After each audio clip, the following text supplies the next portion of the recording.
मिट्टी मेरी परेशान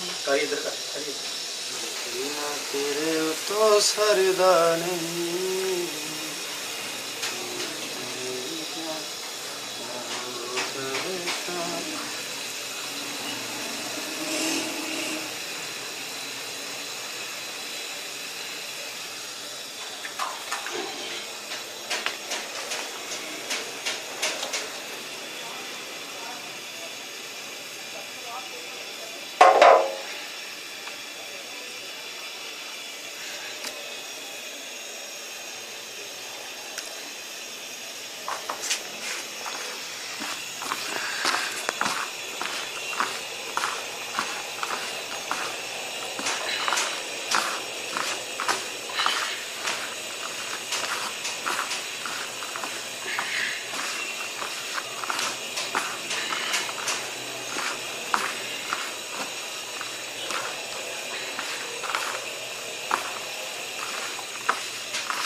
अन्नी दिया है मजाक है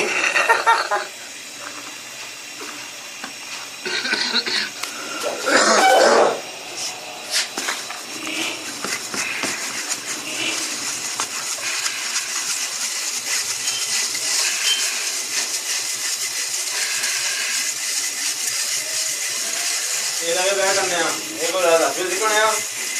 चल जा दसूगा आज पर वीडियो बना रहा है कहने हाँ ही करेंगे बाहर अश्विन ने आही लाया करनी कहने आना बाहर कर क्यों बोलो ठीक है ता मर्जी करिए ता दे जाम नाले ता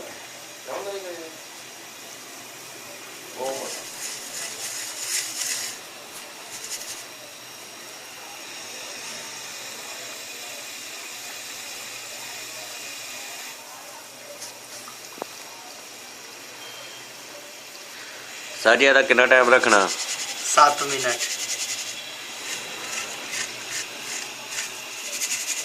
मैदा साफ हो रहा हाँ जी दोबारा भी इस्तेमाल हो जाएगा